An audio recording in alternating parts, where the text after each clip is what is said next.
राजस्थान की महारानी के चेहरे पर इस समय बड़ी बेबसी नजर आती है। जहां भी जाती हैं कुछ भी हाथ नहीं लगता। कभी दिल्ली का दौरा करती हैं तो कभी जयपुर का दौरा करती हैं, लेकिन हाथ में कुछ भी नहीं लग पा रहा। हम बात कर रहे हैं राजस्थान की महारानी वसुंधरा राजे का, जिन्हें राजनीति की भी महारानी कहा जाता है। वसुंधरा राजे इस समय देखिए राजनीति के वनवास पर चल रही हैं।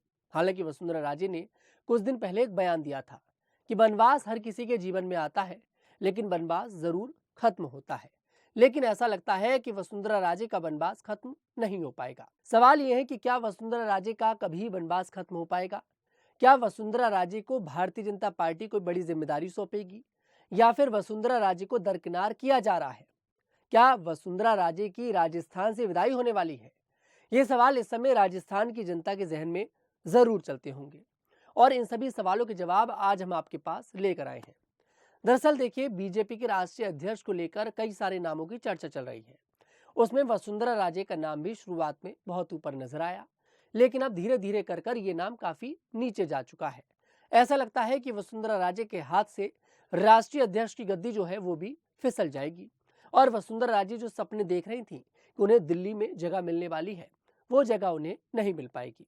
कभी किसी ने सोचा नहीं था कि जिस महिला के दम पर भारतीय जनता पार्टी के अंदर कोई सिक्का तक नहीं हिलता था, उसी महिला से राजस्थान के मुख्यमंत्री की पर्ची खुलवा दी जाएगी। उस समय पर वसुंधरा राजे के चेहरे पर एक उदासी साफ देखी गई थी। जब वसुंधरा राजे ने पर्ची को ऐसे खोला और जब नाम पढ़ा तो नाम आया भजनलाल शर्मा का, और वसुंधरा राजे हैरान रह गई। आखिरकार कौन है ये भजनलाल शर्मा? उन्होंने राजनाथ सिंह की ओर देखा। राजनाथ सिंह ने इशारा किया हंसकर, बस चुप रहो, जो है वो है, अब यही है। और ठीक वसुंधरा राजे के साथ यही हुआ। सारी कमान भजनलाल शर्मा के हाथ में चली गई। उसके बाद आता है उपचुनाव। कहा जाता है कि उपचुनाव में जिम्मेदारी वसुंधरा राजे के हाथों में सौंपी गई थी कि कुछ कमाल कर कर दिखाओ। कहा जाता है कि वसुंधरा राजे ने भारतीय जनता पार्टी के एक भी नेता को भटकने तक नहीं दिया। नरेश मीना जिस सीट से चुनाव लड़े, उस पर बीजेपी के कैंडिडेट की हार हो गई।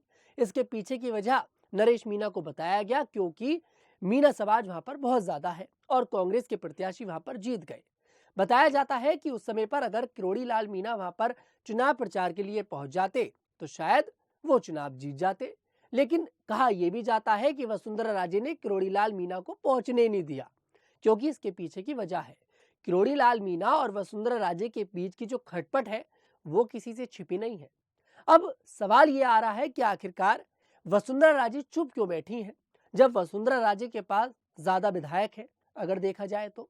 लेकिन उसके बावजूद भी वसुंधरा राजे को कोई बड़ी जिम्मेदारी नहीं सौंपी जा रही। उड़ती उड़ती खबर ये आ रही है कि बीजेपी वसुंधरा राजे को किसी राज्य का राज्यपाल बना सकती है। लेकिन क्या वसुंधरा राजे राज्यपाल बनने के बाद आगे की राजनीति कर पाएंगी? क्योंकि इससे तो वसुंधरा राजे की राजनीति से विदाई हो जाएगी। और जब प्रधानमंत्री मोदी विदाई नहीं ले रहे, अमित शाह विदाई नहीं ले रहे, किरोड़ी लाल मीना विदाई नहीं ले रहे, ऐसे नेता विदाई नहीं ले रहे, तो आखिरकार फिर वसुंधरा राजे विदाई क्यों ले? वसुंधरा राजे के मन में यह सवाल जरूर आया होगा। तो फिर क्या वसुंधरा राजे के पास कोई प्लान बी भी है? हम किस प्लान बी की बात कर रहे हैं वो भी आपको बता देते हैं। वसुंधरा राजे और राजस्थान के पूर्व मुख्यमंत्री अशोक गहलोत की जो दोस्ती है वो किसी से छिपी नहीं है। दोनों एक दूसरे की तारीफ करते हैं। अशोक गहलोत भी कहते हैं कि वसुंधरा राजे को मुख्यमंत्री बन जाना चाहिए और भजनलाल शर्मा को हटा देना चाहिए। अशोक गहलोत इस बात का फेवर करते हैं। अब सवाल यह है कि क्या वसुंधरा राजे और अशोक गहलोत मिलकर राजस्थान के अंदर कोई खेला कर सकते हैं क्या? तो आपको बता दें, ऐसा लगता है कि वसुंधरा राजे के हाथ में अभी कुछ नहीं है। अभी वसुंधरा राजे बिल्कुल चुप बैठेंगी। लेकिन जब राष्ट्रीय अध्यक्ष के नाम का ऐलान हो जाएगा, शायद उसके बाद वसुंधरा राजे कुछ एक्शन ले सकती हैं, क्योंकि वसुंधरा राजे के मन में अभी भी थोड़ा सा ये शायद वहम है कि उन्हें बीजेपी दिल्ली में कोई बड़ी जिम्मेदारी सौंप सकती है। लेकिन बताया जा रहा है कि दिल्ली आलाकमान ने तय कर लिया है कि कैसे धीरे धीरे कर कर वसुंधरा राजे को राजस्थान से दूर करना है और राजनीति से दूर करना है। लेकिन देखिए, वसुंधरा राजे है तो राजनीति की महारानी ही, और आखिरकार क्या कोई महारानी को कभी राजनीति से दूर कर पाया है? फिलहाल आपको क्या लगता है, क्या वसुंधरा राजे को कोई बड़ी जिम्मेदारी मिलने वाली है? क्या वसुंधरा राजे के पास कोई प्लान बी भी है, या फिर वसुंधरा राजे की राजस्थान से विदाई होने वाली है?